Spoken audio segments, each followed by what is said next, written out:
परेशान फोन से यही नहीं, कोई छेड़छाड़ कर रहा हो, कुछ इशारे कर रहा हो कि किसी और तरीके उनका शोषण करने बात करता रहा हो या रखता है, तो अपनी शिकायत को लिख करके उस पेटिका में डाल देंगे। अब देखना यह है कि इस अनोखी मुहिम से लड़कियों के साथ होने वाली अश्लील हरकतें रुक पाती हैं या नहीं। लखनऊ में जूनियर इंजीनियर और टेक्नीशियन के पद के आवेदकों ने शक्ति भवन का घेराव किया। इन लोगों ने बिजली विभाग के प्रबंध निदेशक से मिलने की मांग की। दरअसल पिछली सरकार ने बिजली विभाग में जूनियर इंजीनियर और टेक्नीशियन के लिए पद निकाले थे और पूरी प्रक्रिया के बावजूद तकरीबन 3000 टेक्नीशियनों की नियुक्ति नहीं की गई, जिसके बाद आज उन सभी आवेदकों ने लखनऊ में शक्ति भवन का घेराव किया। इन लोगों का कहना है कि अगर इन्हें जल्द ही न्याय न मिला तो ये एक बड़ा आंदोलन करेंगे। भ्रष्टाचार और काले धन के खिलाफ बाबा रामदेव का आंदोलन 9 अगस्त से शुरू हो रहा है। दिल्ली के रामलीला मैदान में 9 अगस्त को योग गुरु रामदेव भ्रष्टाचार के खिलाफ आंदोलन करेंगे। बाबा रामदेव के इस आंदोलन का मुद्दा काले धन और भ्रष्टाचार होगा। बाबा रामदेव के मुताबिक ये आंदोलन केंद्र सरकार के खिलाफ ऐतिहासिक और निर्णायक होगा। इसके लिए हरिद्वार के पतंजलि योग पीठ में भारत स्वाभिमान के कार्यकर्ताओं को शिविर लगाकर प्रशिक्षण दिया जा रहा है। आंदोलन की तैयारियां दिल्ली के रामलीला मैदान पर की जा रही हैं, जिसके लिए आंदोलन में इस्तेमाल होने वाली सामान और पोस्टर दिल्ली भिजवा दिए जाएंगे। इस सरकार को काला धन लाना ही पड़ेगा, भ्रष्टाचार को मिटाने के प्रमाणित कदम उठाना ही पड़ेगा और इस अन्यायपूर्ण साम्राज्यवादी पूंजीवादी व्यवस्था के स्थान पर न्यायपूर्ण व्यवस्थाओं की प्रतिष्ठापना के लिए कुछ न कुछ आधारभूत काम करना पड़ेगा। यदि सरकार ने काम नहीं किया तो लोकतंत्र में सबसे बड़ी ताकत होती है देश की जनता। हम देश की जनता को खड़ा करेंगे और यदि सरकार ने काम नहीं किया तो पूरे देश की जनता इनसे घृणा नफरत करने लग जाएगी। भ्रष्टाचार के खिलाफ टीम अन्ना ने भी जंतर मंतर पर अनशन किया और पार्टी बनाने का ऐलान कर दिया। तो क्या बाबा रामदेव भी 2014 में होने वाले चुनाव से पहले अपनी पार्टी घोषित कर देंगे? बुलंदशहर में एक महिला ने दरोगा पर रिश्वत लेने का आरोप लगाया है, जिसके बाद रिश्वतखोर दरोगा को सस्पेंड कर दिया गया है।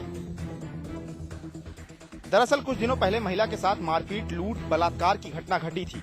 उसी की रिपोर्ट दर्ज कराने सीमा नाम की ये महिला थाने आई थी, जहां दरोगा शिव कुमार ने उससे 20,000 रुपए की मांग की और कहा कि जब वो पैसे देगी तभी मुकदमा दर्ज किया जाएगा, वरना केस रफा दफा कर दिया जाएगा। महिला के पास दरोगा से हुई पैसों की बात की रिकॉर्डिंग थी। उसने ये रिकॉर्डिंग एसएसपी को सुनाई और इस बात की शिकायत भी की। एसएसपी ने महिला की शिकायत को सुनते ही दरोगा को सस्पेंड कर दिया। हमारी रिकॉर्डिंग कोई रिकॉर्डिंग नहीं। हाँ, इनका आपका भाई बजाय हमारे पास आई भी नहीं। हाँ, एक बार थाने में आई थी, थाने में इसी का मुकदमा लिखा गया। नहीं ऐसी कोई बात नहीं। जो मुकदमा जो लिखी गई धाराएं हैं वो ये इनके सगे भाइयों का मसला है। दूसरी ओर दरोगा इस आरोप को झूठा बता रहा है और ऐसी किसी भी घटना से साफ इनकार कर रहा है। बदायूं के बिसौला गांव में आशीषपुरी नामक एक बाबा पिछले 16 दिनों से खड़े होकर तपस्या कर रहे हैं। बाबा की ये तपस्या न्याय के लिए है। दरअसल कुछ दिनों पहले गांव के मंदिर के महंत दिव्यानंद के साथ गांव के कुछ दबंगों ने मारपीट की और पुलिस के हवाले कर दिया। पुलिस ने भी महंत के साथ बदतमीजी की और दबंगों को जाने दिया। इस बात से नाराज बाबा आशीषपुरी ने न्याय पाने के लिए तपस्या का सहारा लिया। इस तपस्या के पीछे यही कारण है जो हमारे महंत जी को पुलिस यहाँ से उठा करके ले गई है। पुलिस को भी अच्छी सुध-बुद्धि दे और हमारे उन दबंग लोगों को, बस्ती वालों को भी सुध-बुद्धि दे कि कभी आइंदा ऐसे कर्म ना करें कि मंदिर से महंत को ले जाए। ये सब पैसे के पीछे किया जा रहा है। उत्तराखंड में एक दिवंगत आईएएस से उसकी संपत्ति का ब्यौरा मांगे जाने की खबर सामने आई है। केंद्र सरकार के कार्मिक विभाग ने दिवंगत आईएएस हरिताज गुलशन से उसकी संपत्ति का ब्यौरा मांगा है। हरिताज गुलशन की मौत 15 जनवरी 2010 में एक सड़क हादसे में हो गई थी। दिवंगत अधिकारी के पास भेजा गया केंद्र का ये पहला नोटिस नहीं। इससे पहले साल 2011 में भी केंद्र सरकार की तरफ से गुलशन को नोटिस भेजकर उसकी संपत्ति का ब्यौरा मांगा गया था। हर IAS का पूरा लेखा जोखा केंद्र के पास होता है। बावजूद इसके केंद्र के कार्मिक विभाग ने लापरवाही दिखाते हुए एक दिवंगत अधिकारी को एक नहीं बल्कि 2 बार नोटिस भेजकर उसकी संपत्ति के ब्यौरे की मांग की है। इस तरह हल्के ढंग से इसको नहीं लिया जाना चाहिए। भारत सरकार से या जहाँ से भी आया, निश्चित रूप से मैं माननीय मुख्यमंत्री से भी निवेदन करूंगा कि इस पे माननीय मुख्यमंत्री की ओर से एक पत्र, बहुत सख्त पत्र जो है भारत सरकार को जाना चाहिए और इस पे जांच होनी चाहिए कि किसके स्तर पर इस तरह की गलती हुई है। केंद्र के कार्मिक विभाग की इस लापरवाही के मामले में कैबिनेट मंत्री हरक सिंह रावत ने इस मामले में मुख्यमंत्री से बात करने की बात कही है। महाराजगंज में आज एक बड़ा हादसा होने से टल गया। महाराजगंज के नौतनवा रेलवे स्टेशन पर प्लेटफॉर्म के आगे गोरखपुर नौतनवा पैसेंजर ट्रेन का इंजन पटरी से उतर गया। ये घटना सोमवार सुबह 9:30 बजे की है, जब गोरखपुर से नौतनवा पहुंची पैसेंजर ट्रेन को गोरखपुर जाने के लिए इंजन को जोड़ा जा रहा था। इसी दौरान ये घटना हो गई।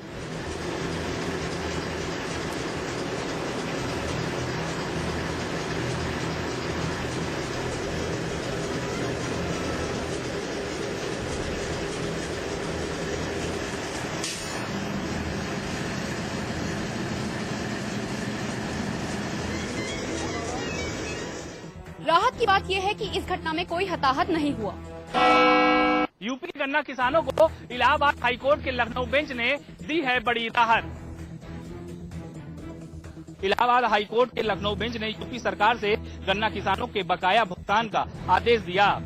कोर्ट ने सरकार को आदेश दिया है कि वे 15 दिन के अंदर भुगतान करे। साथ ही कोर्ट ने किसानों से कर्ज की रिकवरी पर रोक लगा दी है। लखनऊ बेंच का कहना है कि जब तक भुगतान नहीं होता तब तक रिकवरी न करें। हाईकोर्ट के इस फैसले से कई किसानों को राहत मिली है। जहां एक तरफ गन्ना किसानों को गन्ना का भुगतान नहीं मिल रहा था, वहीं दूसरी तरफ कर्ज चुकाने की तलवार लटक रही थी। देहरादून में बन रहे DPS स्कूल के निर्माण में उठे विवादों पर समाचार प्लस की खबर का असर हुआ है। इस मामले में चल रहे विवाद के जांच के आदेश दिए गए हैं। सूबे के शिक्षा मंत्री मंत्री प्रसाद नेतानी ने विवाद के जांच के आदेश दिए हैं। हालांकि ये मामला कोर्ट में चल रहा है। जिस जगह पर निर्माण कार्य कराया जा रहा है, वहां के लोगों का आरोप है कि उनकी जमीन पर जबरदस्ती कब्जा कर स्कूल बनाया जा रहा है। ऐसे में लोगों के इस आरोप के बाद मामले की सुनवाई कोर्ट में चल रही है। कोर्ट ने स्कूल के निर्माण पर फिलहाल स्टे लगा दिया है। बावजूद इसके निर्माण कार्य धड़ल्ले से चल रहा है। कोर्ट में विचाराधीन होने का ही एक कारण किसी भी मानचित्र को रोकने का पर्याप्त आधार नहीं होता है।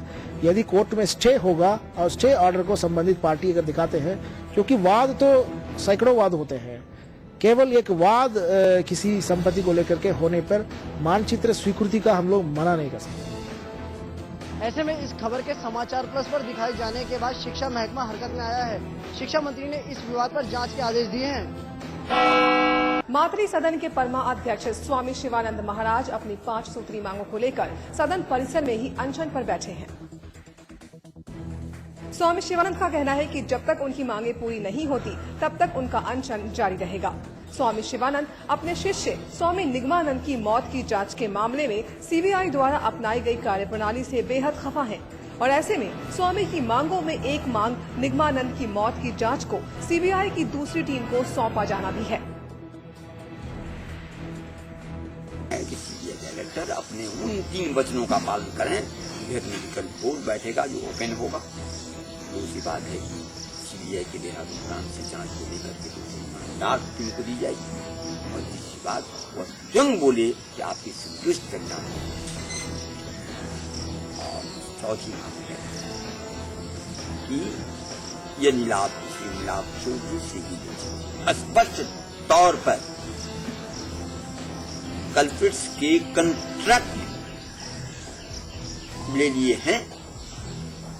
और 5वीं जो सबसे अहम बात द्वार की। इसके अलावा स्वामी की मांगों में कई और मांगे भी शामिल हैं, लेकिन प्रशासन उनकी मांगों की तरफ ध्यान नहीं दे रहा है। कन्नौज में एक आटा चक्की में हुआ एक बड़ा हादसा, जिसमें एक व्यक्ति की मौत हो गई। जनपद कन्नौज के इंदरगढ़ थाना क्षेत्र के मवाई गांव में अचानक आटा चक्की का पार्ट फटने से एक आदमी की मौत हो गई है। आदमी की अस्पताल ले जाते वक्त मौत हुई। इस हादसे में 5 लोग घायल भी हो गए हैं। घटना तो इस तरह हुई कि ट्रैक्टर का पत्थर टूटने से चक्की का 6 लोग घायल हुए, उसमें 1 लोग खत्म हो गए। सभी घायलों को जिला अस्पताल में भर्ती कराया गया है, जिसमें से 2 की हालत गंभीर बनी हुई है। गोरखपुर में बेखौफ है बदमाश। आज एक बैंक में एक दवा व्यापारी से 5.5 लाख रुपए की लूट कर फरार हो गए। गोरखपुर में जहां एक और आईजी अपराध पर रोक के लिए समीक्षा बैठक कर रहे थे, वहीं दूसरी ओर बेखौफ बदमाशों ने कोतवाली के पास HDFC बैंक के अंदर दवा व्यापारी से 5.5 लाख रुपए लूट लिए। घटना के बाद व्यापारी ने थाने में मामला दर्ज कराया और पुलिस एक बार फिर से घटना की जांच में जुट गई है। जी हाँ, ये घटना तब हुई कि जब आईजी जोन महानगर में ही जोन के सभी अधिकारियों के साथ समीक्षा बैठक कर रहे थे कि अपराध पर किस तरीके से नियंत्रण रखा जाए। जी हाँ, बेखौफ बदमाशों ने इस घटना को अंजाम देकर बखूबी से फरार हो गए। बीआरओ की कड़ी मशक्कत के बाद बंद पड़े रास्ते एक बार फिर खुल गए हैं और इसी के साथ शुरू हुई बद्रीनाथ की यात्रा। जी हां, उत्तरकाशी में लगातार हो रही बारिश के चलते जहां जनजीवन अस्त व्यस्त हो गया था, वहीं बद्रीनाथ यात्रा 3 दिन से थमी हुई थी। लेकिन मौसम के खुलते ही और बीआरओ की कड़ी मशक्कत के बाद बद्रीनाथ यात्रा फिर से शुरू हो गई है। वहीं बिहरी और पाताल गंगा के पास लगातार भूस्खलन के होने की वजह से बीआरओ को मार्ग खोलने में काफी जोखिम उठाना पड़ रहा है।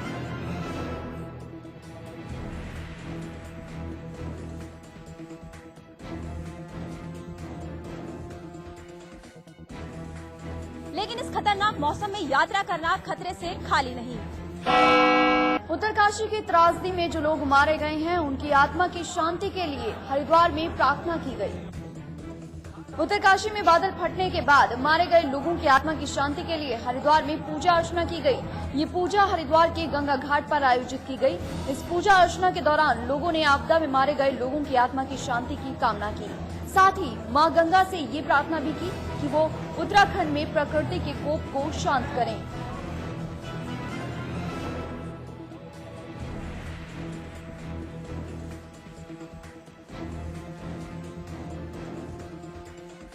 इस दौरान लोगों ने ये भी कहा कि गंगा की पवित्रता के साथ उत्तराखंड में जो खिलवाड़ हो रहा है, उसी की वजह से प्रकृति नाराज है और अपना रौद्र रूप बरसा रही है।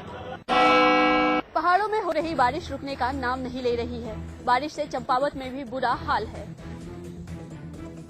चंपावत जिले में भारी बारिश के चलते जनजीवन अस्त व्यस्त हो गया है।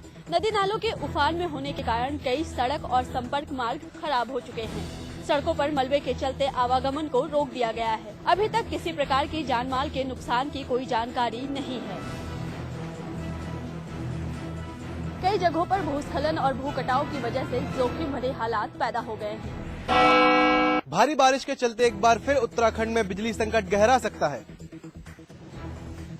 प्रदेश में भारी बारिश के चलते सभी नदियां उफान पर हैं, जिससे नदियों के पानी में सिल्ट की मात्रा बढ़ गई है। सिल्ट की मात्रा बढ़ने से बड़ी नदियों पर चल रही परियोजनाओं पर विद्युत उत्पादन ठप हो गया है।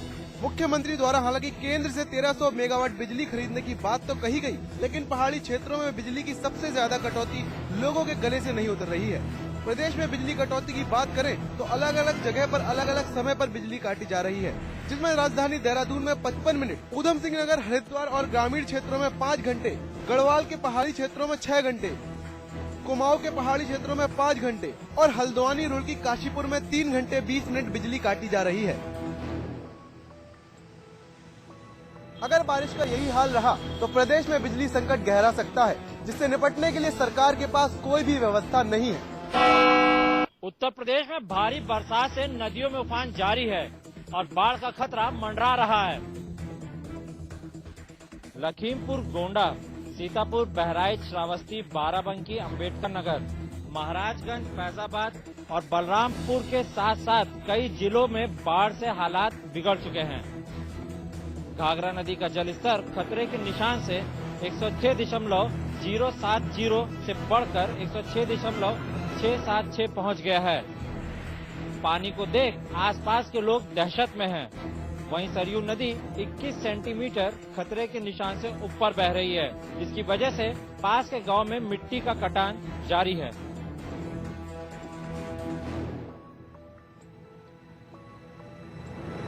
कटान के चलते लोगों का पलायन जारी है। गंडक नदी की अगर बात करें तो कुछ ऐसा हाल उसका भी है। उत्तर प्रदेश में सरयू नदी खतरे के निशान